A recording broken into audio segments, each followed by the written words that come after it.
In this video, we take a look at what inflation is and how it can have an impact on your life. And we also dispel some of the myths surrounding inflation. Make sure to keep watching this video until the end so you don't miss out on anything. Hey there, welcome to Smart Mentor, your favorite place to increase your knowledge. Inflation can be difficult to understand because it is an economic concept. However, it is important to understand inflation in order to make sound financial decisions. By learning about inflation, you can be better prepared to manage your money and make informed choices about spending and saving. But before we continue, hit the subscribe button and smash the notification bell, so you can continue increasing your knowledge in an easy and entertaining way. And if you have any questions, be sure to leave them in the comment section, and I'll answer them as quickly as possible. Number 1. What is inflation? Inflation occurs when the prices of goods and services increase over time. This can happen for a number of reasons, such as an increase in the money supply or a decrease in the production of goods and services. When inflation happens, people's purchasing power decreases because they need more money to buy the same amount of goods and services. This can lead to higher interest rates and economic growth. In severe cases, it can cause hyperinflation, which is when prices increase so rapidly that the currency becomes worthless. Inflation can have both positive and negative effects on an economy. On the one hand, it can lead to higher prices for goods and services, which can hurt consumers. On the other hand, it can encourage businesses to invest and produce more goods and services, which can boost economic growth. Ultimately, the goal is to keep inflation in check so that it doesn't become too high or too low. Too much inflation can be damaging to an economy, but so can too little inflation. The sweet spot is somewhere in the middle. Number 2. What are the causes of inflation? There are a number of factors that can contribute to inflation. One is excess money supply. When the money supply grows faster than the economy, prices start to rise. This can happen when the government prints too much money or when there is too much credit available. Another cause of inflation is demand pull inflation.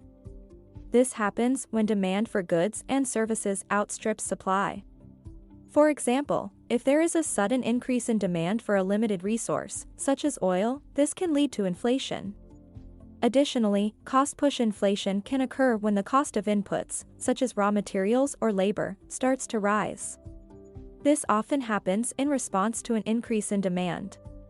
All of these factors can contribute to inflationary pressures in an economy. If you want to know more, stay tuned until the end of the video, because we have much more useful information that will help you achieve your goals easily and effectively. Number 3. How does inflation affect the economy? There are a number of ways in which inflation can impact the economy.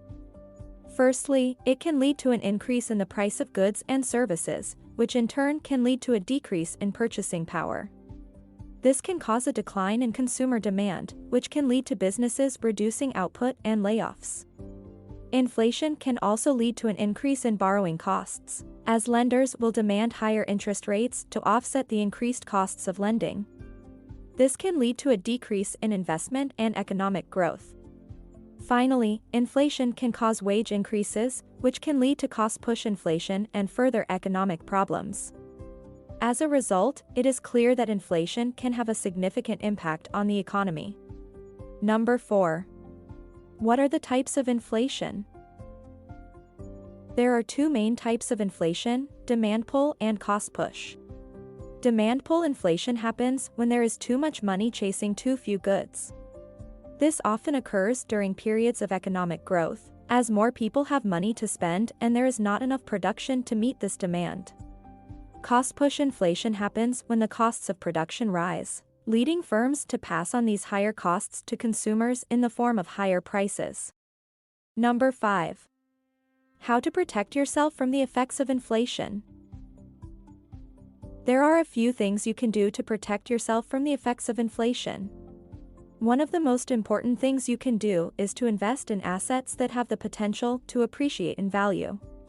This may include stocks, real estate, or collectibles. Another way to hedge against inflation is to keep some of your savings in a foreign currency.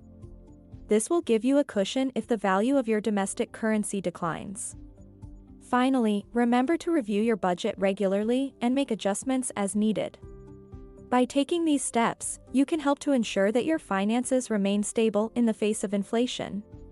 Make sure to leave a like on this video and hit the subscribe button and smash the notification bell, so you don't miss any of our future videos. Now, to continue your personal growth, I recommend you watch these videos here. Thank you so much for watching.